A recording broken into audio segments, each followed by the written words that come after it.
Hi guys, it's Debbie, and today I would like to speak about Wes Anderson's new film, Isle of Dogs.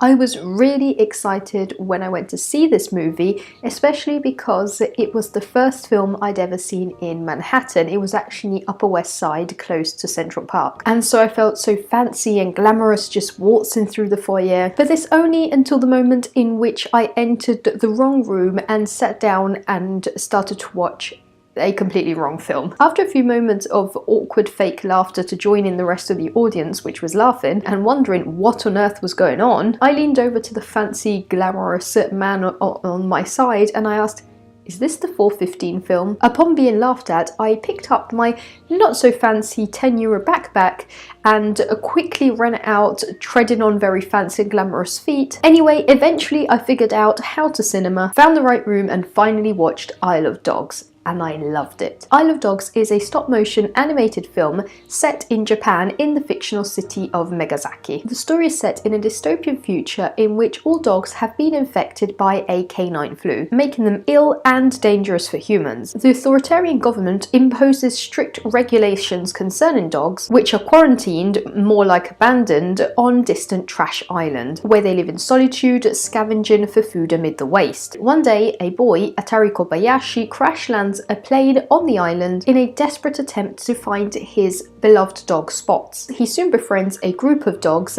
and altogether they set off on the quest to find this pet, obviously starting a much larger adventure. I loved Isle of Dogs. I found it very engaging, I found it very well written, and I especially loved the witty lines of dialogue spoken both by the humans and by the dogs.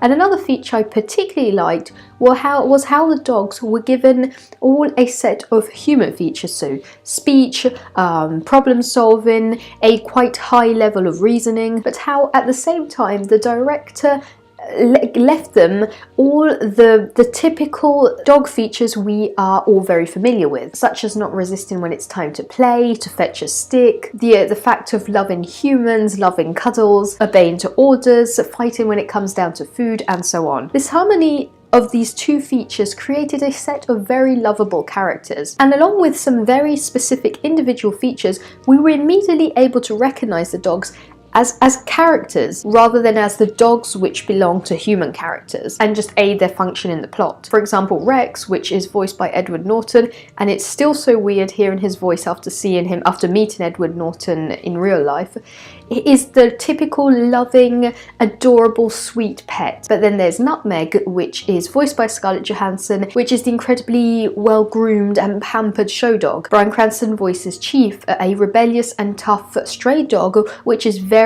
wary of humans and their intentions. Tilda Swinton is a small pug.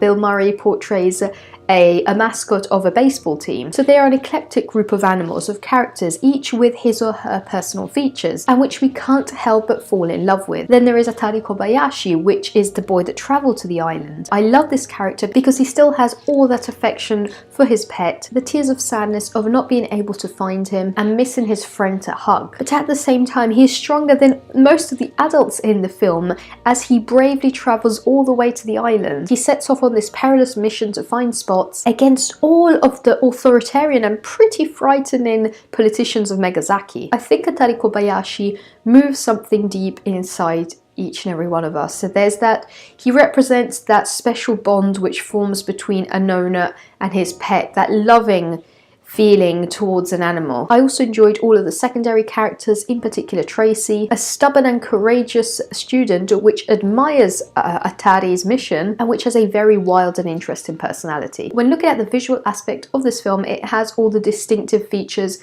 of a Wes Anderson film. It intensely focuses on the composition of the images, in particular on the symmetry, and in general on a very linear composition. The movements of the camera follow the ones the characters make. For example, we often follow the cable line on which the dogs travel. Then the characters are all very quirky, very witty. They are voiced by an ensemble cast, and there are some of Wes Anderson's frequent collaborators. Also in particular, Wes Anderson had already created a similar work back in 2009, which was Fantastic Mr. Fox. But I think I enjoyed Isle of Dogs more. I found it had the right mix of darkness, this grim environment, the authoritarian regime. There is a lot of suffering. It is a very mature movie, but at the same time there's that right mix with fear and love, the bravery, the courage this kid has, the love for animals, love in general. I think that out of all the Wes Anderson films, this might be my second favourite one after Grand Budapest Hotel, but I won't say this definitely.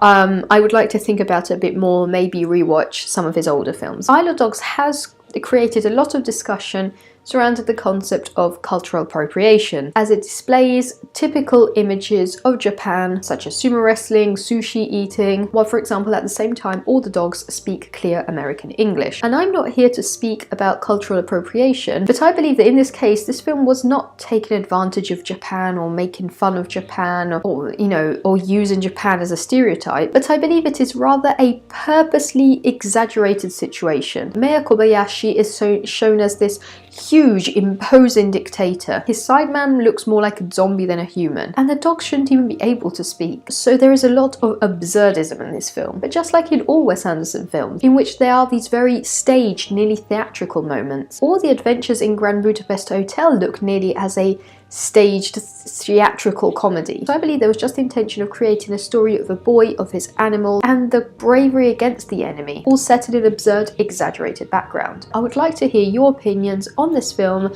so please leave a comment down below telling me what you thought about it, or if you haven't seen it, what you're expecting from it. If you'd like to see more movie related content, make sure to subscribe, and I'll see you soon. Bye.